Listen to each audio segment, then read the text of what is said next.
50 years ago today, it was over. It was all over. After a whirlwind 4 days, the President of the United States was finally laid to rest. After the dramatic news of his shooting in Dallas, then his shooter's shooting, little more than 48 hours later in Dallas, after the somber funeral march and the silent heads of state, JFK quietly laid to rest in Arlington Cemetery. A beacon for many gone, and perhaps the space program's biggest booster silenced. Kennedy would not live to see his once deemed impossible dream come true. Man landing on the moon before the decade of the 1960s was out, just as he would not see the unwinding of that space program itself soon afterward. Gene Cernan remembers how things changed very quickly after JFK left the scene. The last man to walk the moon, the commander of Apollo 17 with us now. Commander, he was the inspiration for space, and after the moon landing, a lot of that kind of went away, didn't it?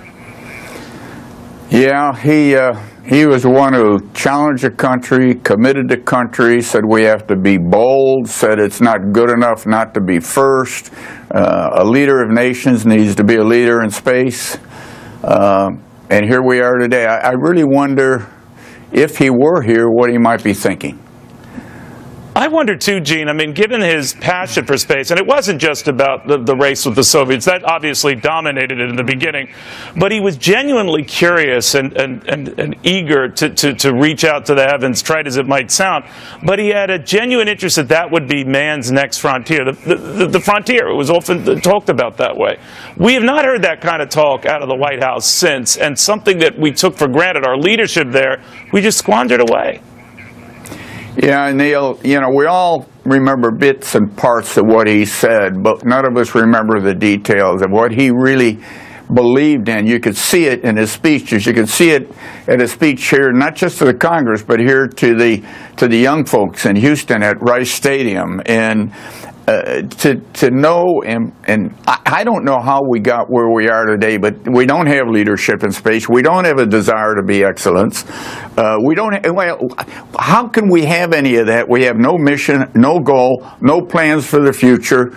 I hate to say it, but it may very well be true. If you want to go to the moon, Neil, you better get a Chinese passport, and that is unacceptable to the American people. I truly believe it is. I'm sorry, Gene, but what did we do wrong? Did we not set another bigger goal? Kennedy himself was talking in the months before his death about looking at sending a man to Mars, about going way beyond the solar system.